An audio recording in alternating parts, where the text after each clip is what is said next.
the great library of Izdark, capital of Azirak, Winterdom. Elf librarian Ezina Mesrelin scooted books through the air using a sorting breeze spell. Tomes lifted themselves from her cart, which she pushed down the center of the library aisle. The books floated upwards and outwards toward either side of her, finding their place on shelves which soared 3 stories high. Overhead, Gothic arches created a peaked and vaulted ceiling higher still. Spheres of light bobbed beneath the gracious arches, illuminating the pillars and shelves like crystal. Like most structures in Izdark, the capital of the winter elvish realm of Azirak, the bones of the library were iron, but the sinews were ice and snow, frozen solid with elemental wind magic.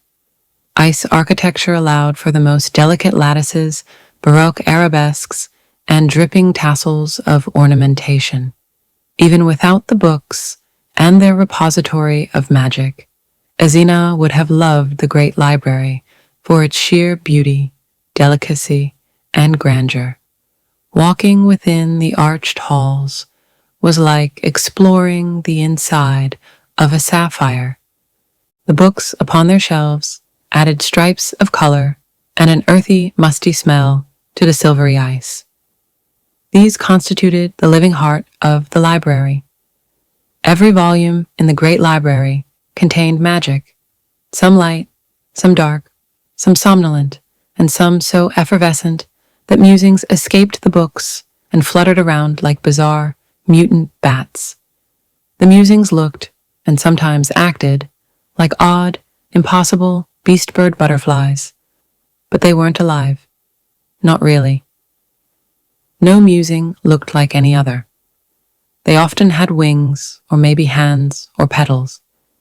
They might have 2 heads, or none. They might have 3 tails and mouths instead of toes. They formed from the collision of highly concentrated book magic and mind magic. Mostly harmless, they became pests when their numbers grew too great. If that happened, Ezina and the other librarians would have to hunt them down and squish them into cages to take outside the library walls. There, without enough imagination to sustain their precarious dream state existence, they would evaporate. She didn't enjoy such hunts. Crushing the musings felt wrong, akin to killing, though not identical. Long before Ezina's time, excess musings had been sent through the door of dreams to eliminate them, but that door had been sealed, then hidden, then lost. Indeed, now the door of dreams was often called by a new name, the Lost Door. Since the Lost Door led into the void between worlds, Ezina wasn't sure if that had been more kind or more cruel. Thinking about musings empowered them. A musing grappled one of the books Ezina had sent floating toward its home on the shelf. This musing was the size of a dove, but shaped like a winged, headless mermaid. It had a sinuous fishtail, a torso sprouting tiny arms, but a bouquet of roses where its head should have been. It tried to wrestle the book into the upper eaves of the library. Laughing at its antics, Ezina wagged her finger. Ezina zapped the musing with a chilly gust, careful not to overdo the power of elemental wind in her spell. That would freeze the musing into brittle ice. The musing squeaked, shed petals, and released the book. As soon as it let go, the musing lost interest in the book. The musings had no real goals or purpose, even when they indulged in innocent mischief. Ezina calmly sent a new sorting breeze to ferry the book back into place. Ezina had almost finished emptying her cart when a blast of wind ripped through the library. Even Ezina herself gasped and stumbled. shoved off balance by the fury of the magic gale that hit her. Books still in the air hurtled to the walls and hit the floor. A rain of hail and dust tinkled onto the floor. Horrified, Ezina realized that more than a dozen musings had been frozen by the drop in temperature and then dashed to dust on the ground by the fierceness of the blizzard. A patina of hoarfrost covered all the books. Icicles dripped from the shelf edges. Ezina recovered from her shakiness, puffing up with anger. "Who did that?" she cried as she hurried from the hall out onto a balcony overlooking the main foyer. Kislin, another librarian, a winter elf like Ezina, stood on the balcony, but he turned to Ezina and put his finger to his lips. His face, always pale, had blanched bone white. Wordlessly, he pointed over the balcony toward a contingent of mirror knights in white and silver armor who had marched into the foyer. They were armed with swords and guns. With them prowled an equal number of white wolves. Ezina's jaw dropped. Fear replaced her anger. Ancient tradition held that the libraries were sacrosanct. Even the ever-warring armies of the factions and kingdoms of Winterdom respected that tradition. But the current regime had no shame. They had dared to send their soldiers into the library itself. The blast of killing wind had not been an error. It had been a warning.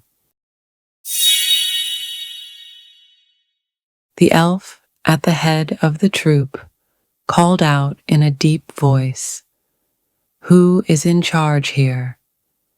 I demand to speak to the head librarian." Lady Udara, head librarian, dressed in a formal, embroidered gown and robe, swept into the foyer. She bowed. "I am in charge. To whom do I have the pleasure of speaking?" Her cold, imperious voice indicated that pleasure must be interpreted liberally. The leader of the troop stepped forward. He did not return her bow or remove his metal helmet, not even to lift his faceplate. A calculated insult. "I am Lord Dul Hismark, and I have been tasked with eliminating prohibited books from this establishment." "We do not harbor prohibited books. We do not even recognize that adjective adjoined to that noun. The purpose of a library is to inform and educate the public," said Lord Dul Hismark. "Yet it has come to the attention of King Bellicus that there are a number of miswritten books here which present inaccurate, inexact, or incendiary information. Surely you, a librarian, do not wish the public to read misleading material. How can lies educate or uplift anyone? Surely you don't wish to allow books to remain on your shelves which encourage mutiny or hostility." Or, he asked slyly, "Do you yourself agree with odious, dangerous opinions?" "Certainly not," she said with quiet dignity. Lord Dul Hismark handed Lady Udara a printed list. "You will locate all of those titles and dump them here in the foyer. My men will then dispose of them." She glanced at the list. Her face pinched tighter. "This list includes historical documents. Surely you cannot mean for us to destroy valuable antiques."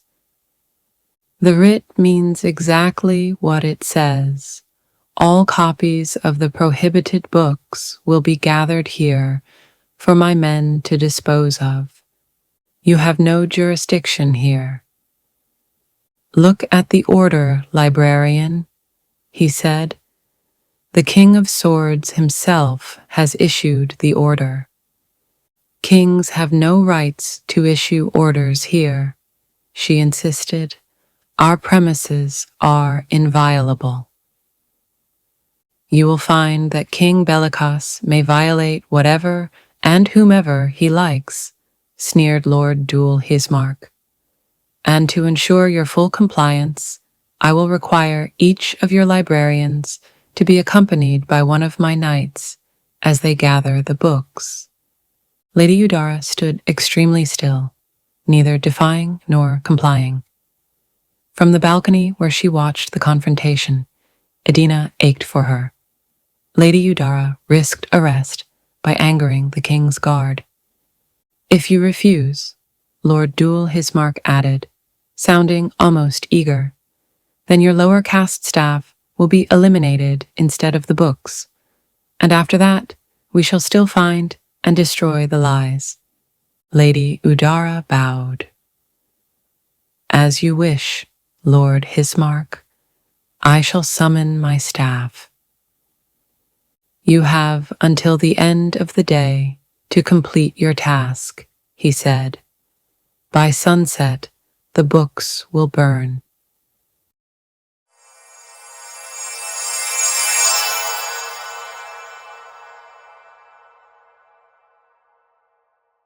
Ezina and the other librarians lined up in the foyer. There were only 10 of them in all, 9 staff plus Lady Eudara. Each staff librarian had to accept a knight as a partner. Each knight was armed with a copy of the list, as well as his other weapons. The knight assigned to Ezina did not even look like a person to her. His faceplate was a mirror of polished steel, which reflected her own distorted face back to her. She saw herself as he must see her, a young, unimportant, trade-caste elf with wispy white hair braided to keep it off her face, wearing a plain blue gown with an embroidered hem just off the floor, a cinched bodice, and long, tight sleeves. Silently, Ezina led the knight to her sector of the library. Her legs felt like sandbags, her arms like lead weights. She shuffled down the shelves. She wanted to delay, as if that could save the books. "What if we can't find all the books by sunset?" Ezina asked. "Would Hismark truly burn the low-caste staff?" The knight didn't answer. Obviously, discussion with the likes of her was beneath him. They turned from the main hallway into a smaller cul-de-sac, arranged around a tall window, where books filled all 4 walls, right up to the window itself. It was like a tiny house built of book bricks. A round table and 2 chairs made it a cozy place to read. She had often spent her after-hours here herself. The light was better than the tenement apartment where she lived. "The fire shamans of Summerland should be here," she said nervously. "If I may use a spell."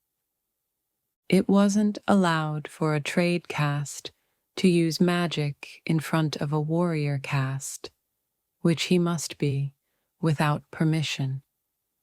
The knight nodded.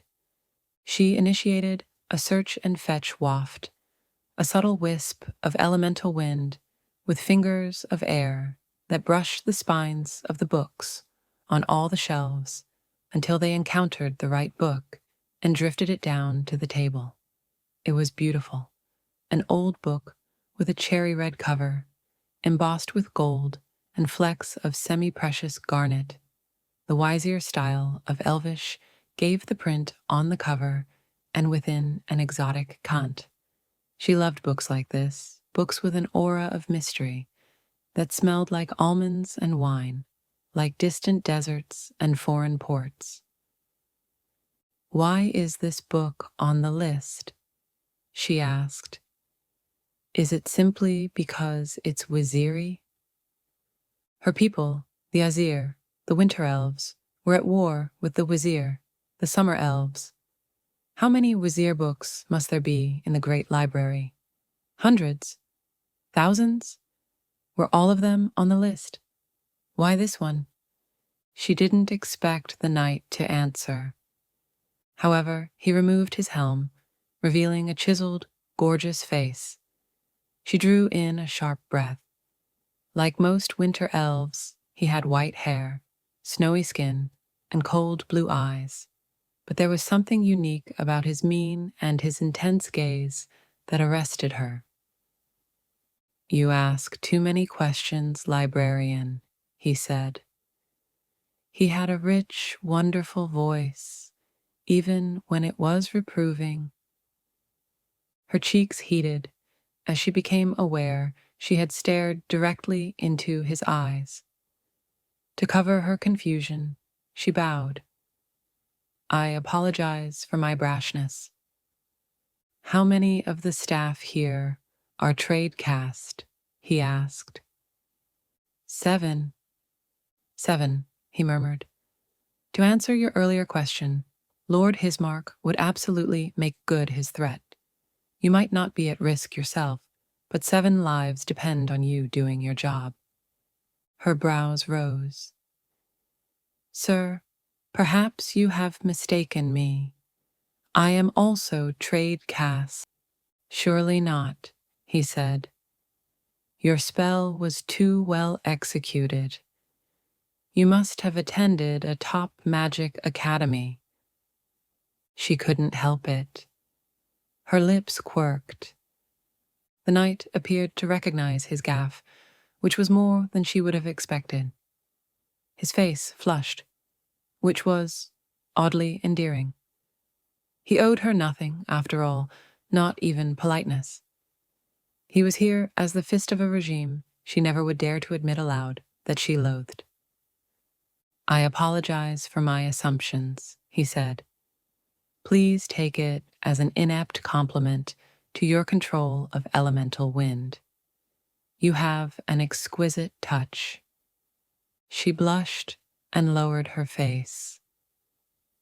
My name is Lord Zoranir Chabir, he said. Ezina stiffened. Are you the son of the Duke? Only one of them, he said deprecatingly, not the heir. As if that made it any better, he belonged to one of the most powerful noble families in Azarak. She bowed deeply. You honor me. That's not necessary, he said, a bit sharply. I merely wanted to know your name, so I had to offer mine. Ezina Mesrelin. Are you related by any chance to the adept Lorendel Mesrelin, author of the Applicary of Anair? My father. Then it is I who am honored to stand in the company of a great lineage. She showed him the list. You have a strange way of showing your honor. My father's book is on this list. Ah, Zoranir said. I'm afraid, in this case, I know why. It was not the book itself, but after his outspoken criticism of the war. You must understand, we can't afford to have naysayers depleting morale by parroting enemy propaganda. Some even suggest he was paid off by Waziria. And he was forced to recant and join the war effort, she said through gritted teeth. Despite his age, he was sent to the front. But that was not enough. His book must be burned as well. There can be no forgiveness for disloyalty, only expurgation, said Zoranir. His words sounded hollow, as if even he didn't believe them. Nonetheless, he delivered the verdict in a hard voice, devoid of compromise. Ezina nodded. She whirled away from him, quivering in silent rage. She forced her brows not to knit, her hands not to fist.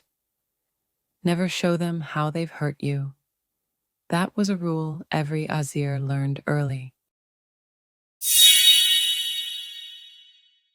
They moved silently from room to room, aisle to aisle, shelf to shelf.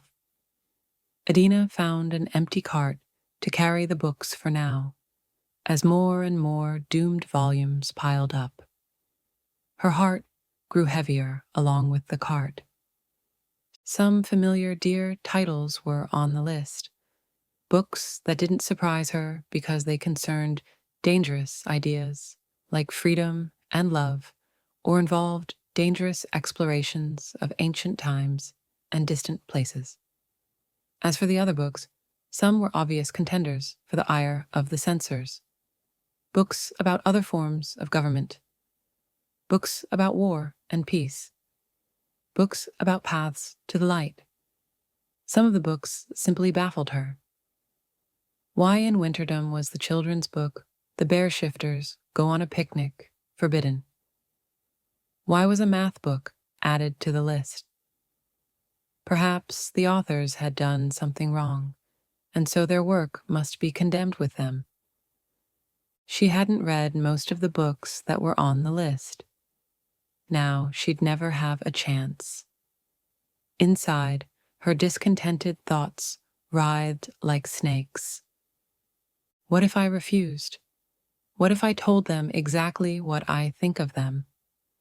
What if I used a gust of wind to hide all the books, in impossible to reach places, and refused to surrender them? But of course, she couldn't sacrifice her colleagues to her ideals. She doubted she even had the courage to risk her own life. I'm a coward, like most people, which is how they win, she thought, hating herself and her fear. If only everyone would stand up, I would too. But if I'm not willing to stand up myself, how can I ask anyone else to? Lady Ezina, said Zoranir, after a long period of nothing but uncomfortable silence between them. I'm not a noblewoman, Lord Shabir.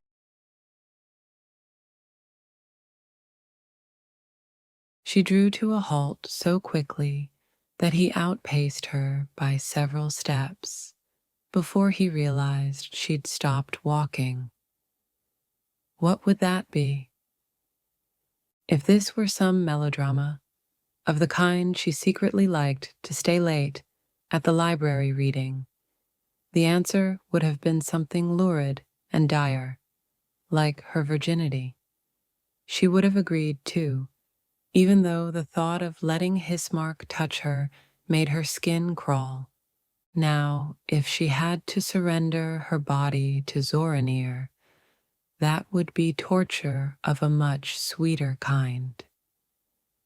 The direction of her thoughts appalled her. She forced herself to concentrate on Zoranir without thinking of his bed. There is rumored to be a very special door at the heart of the great library, he said, but the last head librarian sealed it away when King Bellicus came to power, accusing him of killing his own father. A totally false rumor, of course, and one of the lies that lands a book on the prohibited list. Indeed, said Ezina, the rumor is true. She hastened to add, the rumor of the door existing, not of our noble king coming to power through patricide. Show me where it is, he commanded. His eyes lit up. I know that you and the other librarians do not want to see the books on this list destroyed. Tell me and my commander where this door is, and in exchange, you will save the books. Ezina stammered, but I don't know where it is. No one knows where it is. Zoranir stared at her, as if he suspected she was lying. "That's too bad," he said. "I see no other way to save your books." Outwardly, nothing changed. Ezina continued to push the cart through the library, calling the books on the list down from the shelves. Meanwhile, an explosion of scheming detonated in her mind. She'd never taken the rumors about the lost door all that seriously. As far as she knew, it was good only for ejecting musings to their doom, which didn't appeal to her. But if she could trade the location of the useless door to save both her colleagues' lives and the books, she had to find the lost door of dreams. But where could it be? She had practically lived at the library since she was 12. Lord Zoranir Chabir had admired her magic, thinking she must have had a fine education. Well, Ezina had attained the best education imaginable, right here in the books of this library. Yet in all her years here, she'd never seen a door that led nowhere. In fact, there were few doors, as such, in the great library. Ice didn't lend itself well to hinges and swinging doors. All the archways that led from room to room were open to allow the librarians to waft books from place to place. Only the special rooms, where the antiquities were kept, were shut behind ornate metal doors, not ice. Any book older than 2 centuries was considered too delicate to risk the musings playing with it. As always, dwelling too much on the musings drew them toward her. Ezina hadn't spotted any while escorting Zoranir around, which was all to the good. It was King Bellicus who had instituted the policy of evaporating them. Zoranir gasped. He snapped his mask back into place while drawing his sword. "Watch out! What is that thing?" Ezina had been trying to avoid looking at the odd critter darting around the upper shelves several stories up. Reluctantly, she glanced up. This one was fat and fluffy, like a 6-legged purple puppy with 3 bluebird wings and eyes in a row down its back, where its eyes should have been between its slobbery snout and floppy ears. The bluebird puppy, Bluppy, had only a fringe of shocking pink fur. The Bluppy had drawn attention to itself because it kept bumping into the shelves. It was hard to fly straight with 3 wings. Zoranir stepped between Ezina and the Bluppy. He touched her arm with his gloved hand. Despite the layers of clothing between them, she felt a jolt of awareness at the touch. His protective stance also sent a wave of warmth through her. The Bluppy posed no danger, but he didn't know that. However, when he put away his sword and pulled out his gun, Ezina had to interfere. She rushed in front of him, even grabbing his arm to yank his shot off target. The shot rang out, shockingly loud in the silent library, followed by her cry.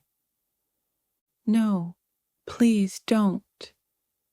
His faceplate snapped back up. He glared at her. "You made me miss. You can't shoot a gun in the library. That thing—" "It's harmless," she said. "It's just amusing. It's not even real, more like a phantasm, a spirit, a shared, visible daydream. Your bullets wouldn't harm it on their own, but driven by your antagonism, they might.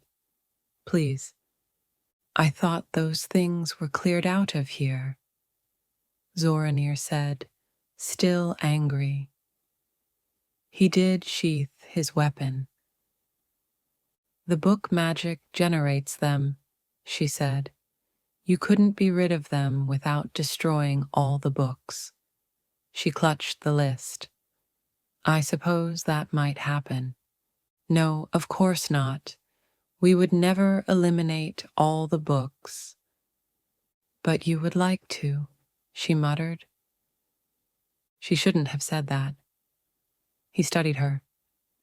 Ezina bit her lip, lowering her gaze. He lifted his hand to her cheek and touched his leather-gloved finger to prop up her jaw, forcing her to look at him. That's not true, Zoranir said softly. Not of me. I told you about the door because, like you, I don't want to see books destroyed, especially not the precious historical volumes that can never be replaced. A shiver of delicious surprise and something deeper coursed down her spine. It surprised her that he felt that way, but even more that he confessed it. His admission put him in danger. We should find the lost door then. This aisle was lit not only by the floating lights, but by rays from a high, narrow window. The light looked ruddier than before, indicating that the afternoon had deepened. In winterdom, days were always shorter than the nights, and sunset wouldn't be far off. Something had shifted. The silence between them gave way to conversation. Zoranir appeared eager to prove his claim that he did not want to destroy books, not even those deemed miswritten. He shared reminiscences from his childhood on the ducal estate, with 4 brothers, a passel of cousins, doting servants who had been acquired as bonded caste chattel, but emancipated and elevated to trade caste by his father. Zoranir had been trained to fight, steer a windship, ride a white wolf, and acquire all the martial magic of a male born to the warrior caste. But he had also spent many hours in the evening in his family's library, listening to his mother read aloud when he was small, or studying with tutors when he was older. He hadn't started at the academy until he was 17, but an army of personal tutors had ensured he'd arrived ready to compete with other noble-born peers. More shyly, Ezina contrasted that with her own childhood, which she thought prosaic, but he found fascinating. Her father made a living as a bookbinder, which he used to supplement his income so he could study in the evening. Her mother taught elementary classes, held here at the Great Library in one of the public rooms in the basement, which was where Ezina also learned to read and write. But her mother fell afoul of a noblewoman who cursed her. Ezina's family paid for the curse to be lifted, but the debt crippled them for years. After Ezina graduated at 13, she had to bring in income to help support the family and pay off the debt. Ezina's brothers had been helping too, until the war started, and they were drafted. Do you know where they've been sent? Zoranir asked keenly. Under whose command? To Venersha, under General Krasin.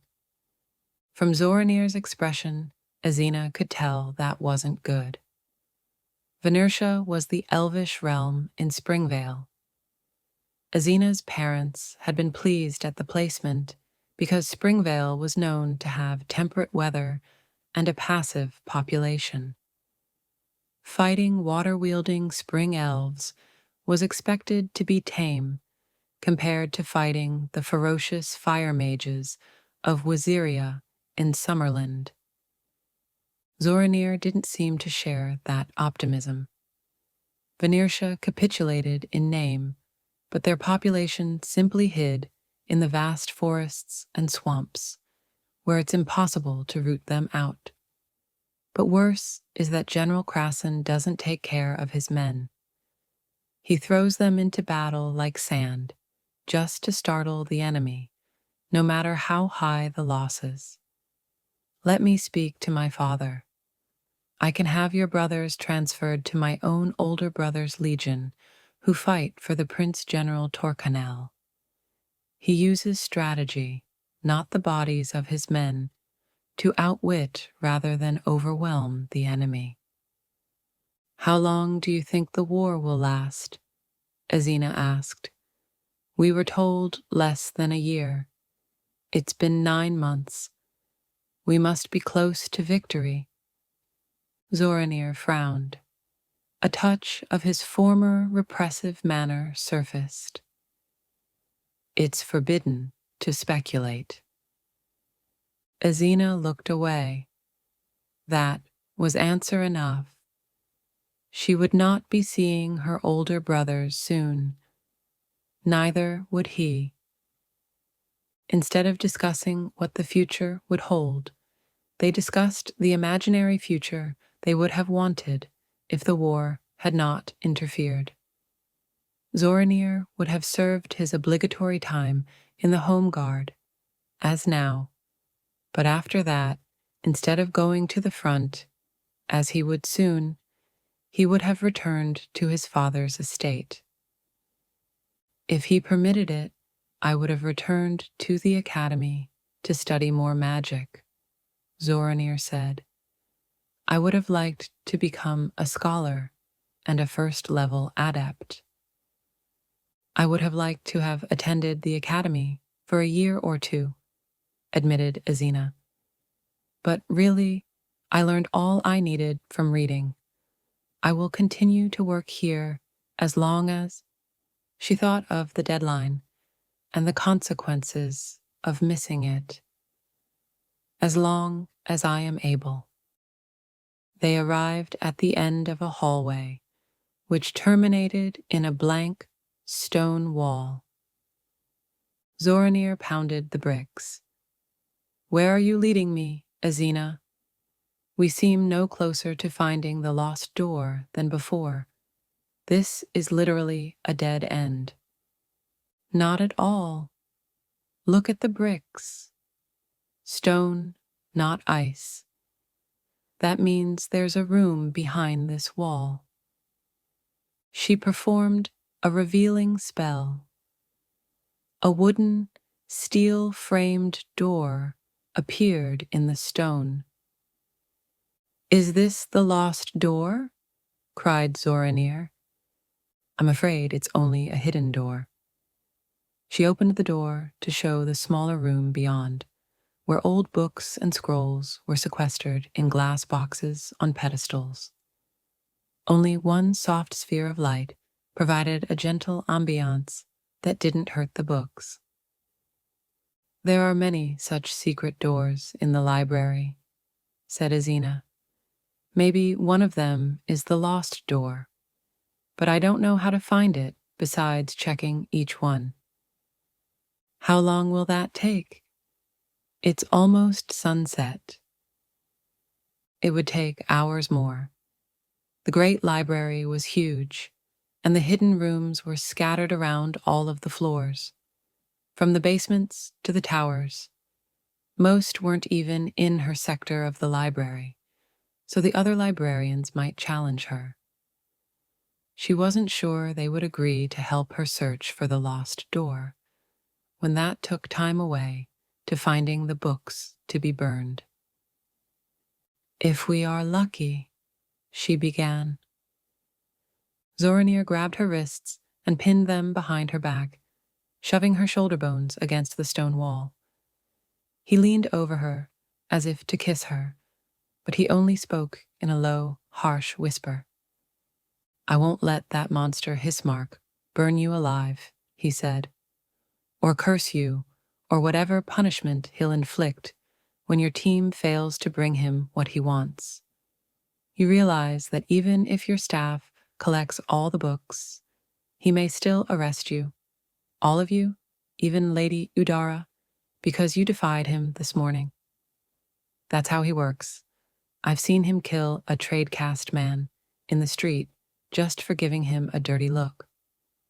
He sliced the man's head clean off. His mark was forced to pay the man's family a fine, but otherwise he wasn't punished, and shortly after that, he was promoted. "Let me go." She struggled ineffectively and not very hard against his hold. "If you come with me by choice, you will be guilty of treason," he explained. "But if I, the son of a duke, decide to abduct you from the library and force you to be my mistress, no one can blame you or stop me." Her lips parted. He took that as an invitation. He pressed his lips to hers and drove his tongue into her mouth. For a moment, she allowed herself to melt into the molten kiss and into the fantasy that this handsome nobleman could sweep her into a decadent castle, into his bed, where she would lose herself in his arms. He would save her life, and she would use his influence to save her family too. In the rafters above, rosy musings with rose-petal wings and languid limbs gathered and giggled. Ezina recognized that her own romantic daydreams had attracted them. She pushed him away. "No." Zoranir lifted his head. His eyes burned silver, and he panted. "Am I more loathsome to you than death?" "No," she said more softly. A blush pinked her cheeks. "But what about the others? How could I let you save me, knowing that my failure led to their deaths? Don't make me do that, Zoranir. Don't make me hate you." He scowled, visibly debating himself. His thoughts must have been dark, for another wave of musings arrived. Indigo monsters with sharp hooves and thorns that sparked lightning. With a snarl of frustration, Zoranir released her. "Then we must find the lost door. But depending on luck is a poor strategy." He glared upwards at the crowd of noisy musings. "And why are there more of those things?" "They were responding to our emotions," Ezina started to say, but then she gasped, clapping her hand across her mouth. "Zoranir, we can use the musings to find the door." Ezina and Zoranir had to run to keep up with the flock of musings flying through the halls. Ezina had explained to the Mirror Knight that normally musings merely reacted to people's thoughts. They were especially attracted to strong emotions. However, it was also possible to drive them. At least she hoped so. They both concentrated on finding the lost door. And then Ezina openly begged the musings to show them where it was. The musings responded by decisive flight that at least appeared purposeful. But did they really know where they were going? They weren't sentient, nor were they predictable. There was a reason that musings weren't used the way familiars were, or even hunting dogs. They weren't reliable. Right now, the musings were all they had to go on. Ezina hoped that at some level, the musings would understand the need to protect books, since books and readers gave them life. The flock included a leaf-spined antelope with a hand for a head, a daisy flower the size of a pumpkin dangling squid tentacles instead of a stem, a shape almost like a cowled figure, but with 3 thin arms that dangled to below the trailing hem of its robe, which was part of its flesh, not clothing, and many more. The air around them smelled of cinnamon sugar buns and peppermint, of buttery bread and blueberries. The flock of fluttering and chirping critters led Ezina and Zoranir to a long, narrow hallway. Unusually, no bookshelves lined the side. At first, Ezina thought the walls were made from the usual packed snow and ice. But when she touched the surface, She realized it was only glazed with ice, but underneath was stone. The rafters dripped icicles like a glossy fringe. The hallway terminated in a dead end. Ezina tried a revealing spell, but nothing changed. She and Zoranir exchanged a disappointed glance. He looked anguished and torn again, and she knew he considered taking her by force to save her. The musings converged at the dead end, chirruping and cheeping in excitement. More musings thickened the flock, popping into existence right there. Succulent vines and flowering lianas grew out of the wall. The foliage exuded exotic allure. The growths hinted at tropical origins because of their brightness and perfume, but these plants belonged to no real or even possible species. The stems were scaled like reptiles, and the flowers were made of feathers. The brilliant colors of the plumes and blossoms stood out like splashes of pain against the silvery white palette of the rest of the hallway. The vines grew, curled, flowered, and formed a door-shaped arch against the wall. And then an actual door appeared, a huge, ornately embossed door, shimmering with colors, made of some substance Ezina couldn't even identify. Perhaps it was pure magic, but not any element she knew. The design on the door shifted and swam around until the curlicues arranged into elvish letters reading, "The Door of Dreams." "We found it," Ezina breathed.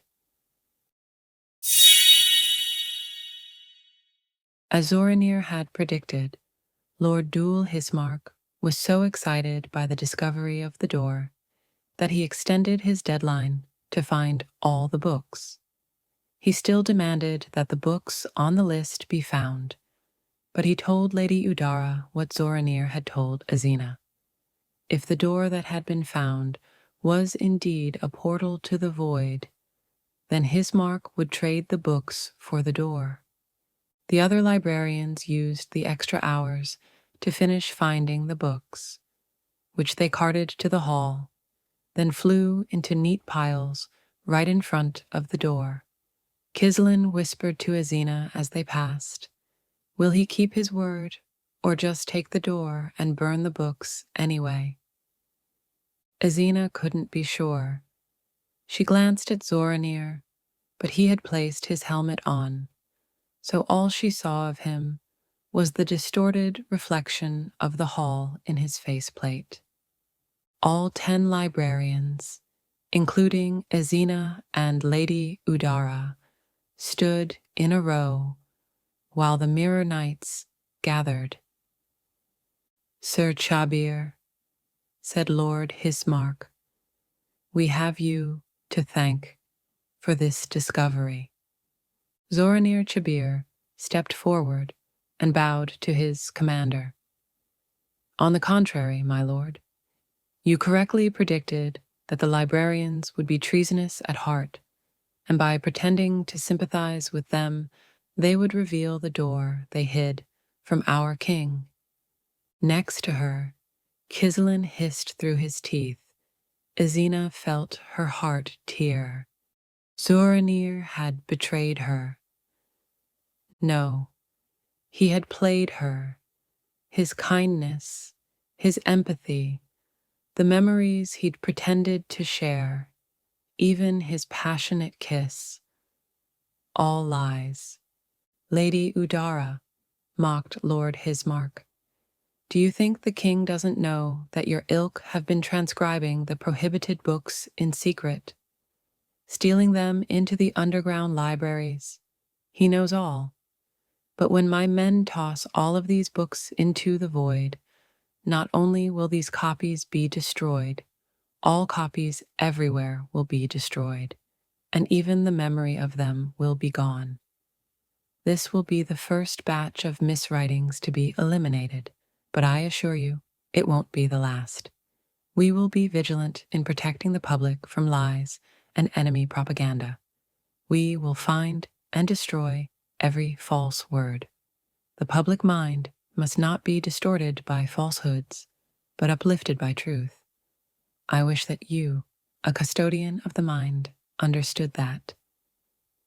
I understand all too well what you wish to do, said Lady Udara. What you fail to understand is that truth can only be found in freedom and in words, not in a void. The musings still gathered around the door, chittered angrily at Lord Hismark. Those things will be cast into the void next, he said in disgust. Soldiers, open the door. Throw in the books. Ezina's last hope that the lost door wouldn't open for these vile men withered when they opened the door without any difficulty. Beyond the archway, nothing could be seen but a brilliant white, like an empty page. The soldiers tossed stacks of books into the void. For one moment, the books spread in the air, as if spreading wings to fly, but as soon as they passed the threshold, a light flashed, and they vanished into the white light. Tears streaked Ezina's cheeks. Several other librarians cried silently as well. Their emotion would condemn them. She couldn't help herself. Kislin wasn't crying, but his rigid posture betrayed him just as much. Ezina feared that he was right. All of them would be killed next, for they clearly disagreed with this barbarism. In current day, Azarak, dissent was treason. Sir, if I may? Asked Zoranir diffidently when the stacks had all been thrown away. Ezina glared at him. How she hated him now that she knew the truth about him. We cannot easily spare working-age men or women to staff the great library. So although all of these pathetic worms deserve to die, let us make an example of only one of them. That will keep the others in line. Good thinking, said Lord Hismark, although he sounded sly. He pointed at Ezina. How about that one? Hismark threw it out as a challenge, watching Zoranir carefully, as if expecting the knight to object, or at least squirm. Instead, Zoranir smiled and saluted. My recommendation exactly, sir. Ezina Mesrelin expressed misthoughts as terrible as any of the misreadings we are fighting. I suspect she's the worst of the lot. Kislin and several other librarians tried to offer themselves in place of Ezina. Hismark ignored them. Zoranir himself grasped her by the wrist and dragged her to the white door. I'm impressed, Shabir, admitted Lord Dul Hismark. I feared you were too much like your father. I wish to prove myself my own elf, sir, said Zoranir. And you have. Push her in. Zoranir finally looked Ezina in the eye. No repentance, no remorse showed in his face, only steely resolve. She met his gaze without flinching. She said nothing. There was nothing to say. He pushed her through the door, and then he leaped after her. Ezina felt her stomach rebel against freefall, but only for a fraction of a second. Instead of light, she was lost in darkness. She couldn't see anything, hear anything, smell anything, feel any wind against her body, or, after that first dizzy moment, feel any movement at all. At first, it was the world outside her body she couldn't sense, but then she realized she was losing all sensation of her own body as well. Her mind now felt as if it floated alone in a void. Then light flashed around her. Her stomach dropped again, and sensation returned. Lights, colors, smells, sounds. It all rushed back at once. She lost her balance, fell to her knees, ow, and vomited. Her senses adjusted.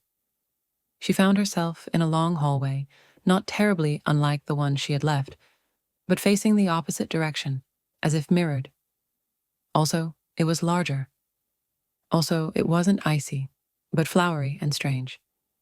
Instead of ice pillars, trees, glowing silver trees with tall, straight trunks, held up a roof created by a mesh of silver branches and golden leaves. The leaves glowed too. Everything glowed. Golden light saturated everything. An archway opened onto a view of outer space, stars, nebulas, and a galaxy glittering against a black sky. There were even musings, much larger, more complicated, and far more beautiful, fluttering in the high vaulted ceilings of the Gothic cathedral-like arcade. And there were books. Between the silver trees, shelves of crystal floated, carrying row upon row of jewel-bright books. "Are you well?" asked Zoranir, who had also fallen, but scrambled back to his feet. He held out a hand to help her up. Ezina wasn't sure she should accept. He wore that sweet look of concern he'd shown her earlier in the day. But that had all been a trick, hadn't it? Reluctantly, she accepted his hand. He didn't let go once she stood up. He took her other hand in his as well. He held her hands lightly, without force. "You must be wondering where we are," he said anxiously. "I didn't dare explain myself before I brought you here. Dul Hismark is a mind flayer. I have a shield that prevents him from reading me, but I was afraid he would lift the truth from your mind if I warned you." Ezina spotted something. With a cry, she ran to a pile of books. She recognized the titles on several spines. These were all the books that had been thrown away into the void.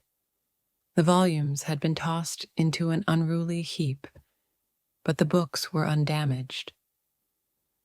"We're in the true great library, the greatest library of all the spheres in the Tree of Worlds," he explained. "It is the Akashic records in Dreamland, in the Blessed Realm. This is always where the door of dreams truly led. But to reach it, you must cross the void, and only those deemed worthy by the dream librarians are allowed in. Few mortals make the crossing. My father told me about the door, and that bringing the books here would be the only way to truly safeguard them. If they are cast into the void instead, they would be eradicated everywhere, as Hismark said. But once a copy is here, the book can never be destroyed. The only catch is that someone must make the leap with the books to bring them here. Whoever does that risks not being worthy, which would result in extinction." He drew a deep breath. "I had no right to make you take that risk without asking your permission. But I already knew Lord Hismark planned to make an example of you. And I had every reason to believe that if anyone would be worthy, you would be, more so than me. I hoped that even if I weren't accepted into the records, you would be." He paused, waiting for her to speak. Ezina didn't know what to say. The luminance and the lovely floral scents of the library warmed her, but his words, and the way he looked at her, made her flush with heat. He squeezed her hands, searching her face. If you hate me, I understand." He trailed off. "How could I hate you?" she asked. "You saved me and the books." "I think you saved me," he countered. "When my father asked who would do this, I volunteered, since, as a member of the Home Guard, I was the only one who could really do it. But I don't think I believed in the importance of this mission until I met you." "What happens now?" Ezina asked. At the end of the hall, a glowing golden figure in a robe moved toward them. "I think we are about to meet the welcoming committee," Zoranir said. "I have no doubt they will offer you a job as a librarian. I don't know what they'll do with me. If they do let me stay to work here too, would you be willing to teach me what to do?" He smiled. "At the risk of spending more time with me, I'm afraid." "I would love that," she said. The musings in the trees fluttered and crooned, and Ezina knew that she and Zoranir were both going to be happy here.